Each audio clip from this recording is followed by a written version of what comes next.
बुलढाण्यातील मलकापूरमध्ये कालपासून वीज नाहीये। वादळी वाऱ्यामुळे जवळपास 500 विद्युत पोल पडले आहेत। 40 तासांपासून वीज पुरवठा बंद आहे। नागरिक उकाड्याने हैराण झाले आहेत। ग्रामीण भागात लवकरच विद्युत पुरवठा सुरळीत होणार असल्याची माहिती आहे। याचा आढावा घेतला आपल्या प्रतिनिधींनी, पाहूयात।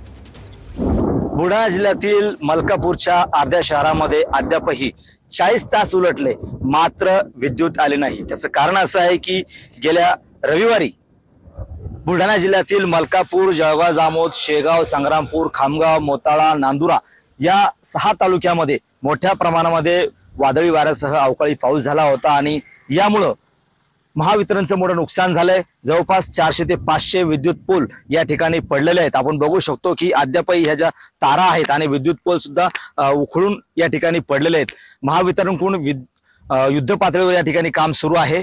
मलकापूरच्या अर्ध्या शहरामध्ये काल सायंकाळीच या ठिकाणी विद्युत आलेली आहे, मात्र अद्यापही अर्ध्या शहरामध्ये 40 तास उलटले मात्र विद्युत आली नाही। तर ग्रामीण भागातही अनेक गावं अद्यापही अंधारामध्ये आहेत, त्या ठिकाणी सुद्धा युद्ध पातळीवरती काम सुरू आहे।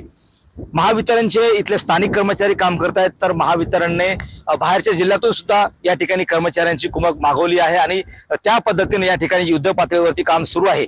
सध्या उन्हाचा पारा वाढलेला आहे, नागरिक उकाड्याने या ठिकाणी हैराण झालेले आहेत, मात्र महावितरणकडून या ठिकाणी अद्याप काम सुरू असल्याचं सांगण्यात येत आहे। जवळपास 500 पोल पडल्यामुळे या ठिकाणी जवळपास मलकापूर शहरासह खामगाव असेल, नांदुरा असेल, जळगाव, जामोद असेल, अनेक गावं या ठिकाणी अंधारात गेली होती आणि मलकापूर शहर अद्यापही अर्ध शहर हे 40 तासापासून या ठिकाणी अंधारामध्ये आहे।